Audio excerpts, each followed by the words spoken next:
Hello, नमस्ते and welcome to my channel the healing goddess Hindi. आज हम करने वाले हैं मई वर्सेस जून की रीडिंग फॉर कैंसर राशि यानी कि कर्क राशि। ये डेट ऑफ बर्थ वाइज है, सनसाइन वाइज है। तो अगर आप कर्क राशि को मानते हैं, चाहे आपका वो सनसाइन ही क्यों ना हो या मून साइन ही क्यों ना हो, तो भी आप देख सकते हैं। तो लेट्स सी आपकी प्रेजेंट एनर्जी कैसी है। प्रेजेंट एनर्जी के लिए हमें 2 कार्ड्स आए हैं, night of swords upright and queen of wands in reverse. तो ये दोनों कार्ड्स आपकी प्रेजेंट एनर्जी बताएंगे, जो कि हम यहाँ रख देते हैं। देन हम देखेंगे मई में आपका कैसा होने वाला है समय, एंड देन हम जून की रीडिंग देखेंगे और फिर हम इन तीनों को कंपेयर करेंगे और देखेंगे आपका क्या प्रोग्रेशन रहता है। तो मई के लिए निकाल लेते हैं। वो we have the tower, wow. And now June के लिए निकाल लेते हैं card. So we have Page of Wands in reverse. Below the deck we have the Hermit in reverse. So आपके लिए first of all present energy ऐसी है कि आपके लिए बिग हैप्पी चेंजेस आ रहे हैं और बहुत बड़े बड़े चेंजेस आ रहे हैं, और आपको लग रहा है कि शायद आपको पता है इन चीज़ों के बारे में, या आपको शायद नहीं भी पता है, क्योंकि यहाँ पे क्वीन ऑफ वॉन्ड्स रिवर्स आया है जो कि साइकिक एबिलिटीज़ के बारे में बात करता है। तो शायद आपको अंदाज़ा भी नहीं है कि बड़े हैप्पी बिग चेंजेस आपके अराउंड आ रहे हैं। ये भी हो सकता है कि आप में से काफ़ी लोगों की लाइफ में कोई पर्सन आ रहा है जो कि बहुत जल्दी आपको अप्रोच करेगा, और आपको this person wants to sweep you off your feet, यानी कि आपको इम्प्रेस करना चाहते हैं, स्पेशली लव लाइफ में। ये भी हो सकता है कि अगर आप एक फ़ीमेल हैं तो आप इस वक्त बहुत ही लोअर एनर्जी में हैं। आप दूसरों को अपने आप से कंपेयर कर रही हैं, यानी कि अपने आप को दूसरों से कंपेयर कर रही हैं, और कहीं ना कहीं थोड़ा सा एनवियस हो रही हैं, जेलस हो रही हैं। आप एक्चुअली बहुत चार्मिंग हैं, बहुत ही कॉन्फिडेंट पर्सन हैं, बट इस वक्त आपका कॉन्फिडेंस लो है और आप इस वक्त कंपेयर कर रही हैं और अपने बारे में कम समझ रही हैं, अपने आप को हमेशा कंपेयर करके कम तोलती हैं। और यहाँ पे आपकी साइकिक एबिलिटीज़ जो कि बहुत स्ट्रॉन्ग हैं, वो अदरवाइज़ और अभी जो है वो लो मुझे दिख रही हैं आपकी साइकिक एबिलिटीज़। इस वजह से आप अपने जो आसपास के चेंजेस हैं उनको रिकॉग्नाइज़ नहीं कर पा रहे हैं, अदरवाइज़ आपको अंदाज़ा हो जाना था।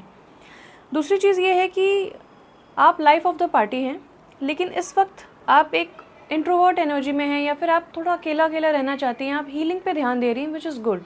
तो अगर आप ऑर्गेनाइज्ड वे में नहीं काम कर पा रहे हैं, तो आपके लिए इस वक्त सलाह यही है कि आप जितना हो सकता है ऑर्गेनाइज्ड वे में चलें, और ये जो भी हैप्पी चेंजेस आ रहे हैं आपके लिए, बड़े बड़े जो चेंजेस आ रहे हैं आपके लिए, उनको स्वीकार कीजिए। नाउ आते हैं मई के महीने में। आप देखेंगे कि अगेन बहुत बड़े चेंजेस के बारे में बात की गई है, तो ये एनर्जी कंटिन्यू हो रही है, और क्योंकि ये वाला कार्ड आया है तो मुझे लगता है कि जो चेंजेस आपकी लाइफ में आ रहे हैं वो आपके बेटरमेंट के लिए आ रहे हैं। तो या तो कोई पर्सन जो आपको अप्रोच कर रहा है वो डेफिनेटली उसका हृदय परिवर्तन हुआ है, वो इंसान चेंज होके आपके पास अप्रोच कर रहा है आपको, और आपको उसका प्रपोज़ल या उसका जो भी ऑफ़र है वो कंसिडर डेफिनेटली करना चाहिए। ये भी हो सकता है कि अगर आप एक रिलेशनशिप में हैं तो उस रिलेशनशिप की जो नींव है, जो फाउंडेशन है, वो थोड़ी सी शेकी सी थी, उसमें ईगो बेस्ड थिंकिंग थी, या बहुत ही फॉल्स परसेप्शन था, बहुत ही नेगेटिव नज़रिया या गलत नज़रिया था, काफ़ी मिसअंडरस्टैंडिंग भी थी। तो वो भी अब क्लियर आउट हो रही है। डिवाइन इंटरवेंशन आपकी लाइफ में मई में होगा। तो जो भी चेंजेस आ रहे हैं वो डिवाइन कर रहे हैं, और आपके हाथों में है ही नहीं वो चेंजेस। मतलब कि आप उसको कंट्रोल नहीं कर सकते, आप उसको चेंज नहीं कर सकते, आप उसको डिले नहीं कर सकते। वो जिस समय होने हैं वो होके कर ही रहेंगे। तो आपको यही सलाह है कि गो विद द फ्लो। ये स्कॉर्पियो, एरीज़ और मार्स एनर्जी को रिप्रेजेंट करता है, तो बहुत ही धमाकेदार चेंजेस होने वाले हैं। एक चीज़ और मैं आपको बोलना चाहती हूँ कि अगर आप बहुत ही इरिटेटेड फील कर रहे हैं और बहुत ज़्यादा लो एनर्जी में फील कर रहे हैं, तो वो एनर्जी भी आपकी चेंज हो रही है, कुछ ना कुछ डिस्ट्रप्शन आ रहा है। बट इस समय आप अपने शब्दों का बहुत ख्याल रखें। तो अगर किसी से अनबन हो रही है तो प्लीज़ अपने शब्दों का बहुत ख्याल रखें। ऐसा ना हो कि आप उनको कुछ उल्टा सीधा बोल दें और वहाँ पे लड़ाई हो जाए, और वो इंसान फिर आपसे बैकफायर करे, मतलब ये चीज़ आपको पूरा वो आपसे बदला ले या वॉटेवर। सो उस चीज़ से बचें। जून के महीने में मैं देखती हूँ कि आपके अंदर वो जो एक्सप्लोरेशन की जो भावना है कि मैं ये भी एक्सप्लोर कर लेती हूँ, मैं ये ट्राई कर लेती हूँ, वो ट्राई करने वाला जो एटीट्यूड है वो आपका मुझे यहाँ पे थोड़ा कम लग रहा है जून के महीने में। तो यहाँ पे आपको बोला जा रहा है कि मैं समझ सकती हूँ ये ऐसा सिचुएशन क्यों आई है, क्योंकि आपके लिए इतने जो बड़े चेंजेस आए हैं वो एकदम शॉक की तरह आए होंगे आपके लिए, जो आपके समझ से बाहर हैं और आपने एक्सपेक्ट भी नहीं किए। तो अब आपको लगता है कि अब मैं कुछ ट्राई भी करूँगी तो पता नहीं वो कितना कंटिन्यू कर पाऊँगी या कर पाऊँगा, तो मैं ट्राई भी नहीं करना चाहती या उसको मैं टेकअप भी नहीं करना चाहता। तो ऐसी एनर्जी में आप जून में रहेंगे, but that's fine, it's just a phase. तो ये आपका प्रोग्रेशन है जहाँ पे आपको हैप्पी चेंजेस तो आ रहे हैं, सडन शॉकिंग चेंजेस भी आ रहे हैं, बहुत कुछ चेंज हो रहा है आपकी लाइफ में।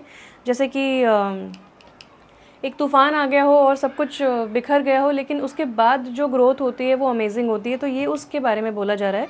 काफ़ी रियलाइजेशंस भी आपको होने वाले हैं, अगर आपने कुछ लोगों के बारे में कुछ भावनाएं या कुछ धारणा रखी थी वो भी चेंज हो रही है।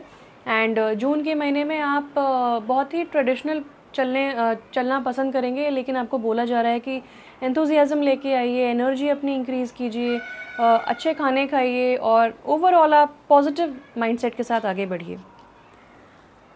यही था आपके लिए कैंसेरियंस। अगर आप इस रीडिंग से रेजोनेट करते हैं तो आपके लिए यही गाइडेंस है कि go with the flow, and ये फेज़ है, ख़त्म हो जाएगा, आपकी एनर्जी दोबारा से एंथुजियाज़म बढ़ जाएगा। So don't worry, that's it from my side. Thank you so much for watching, stay blessed and bye bye.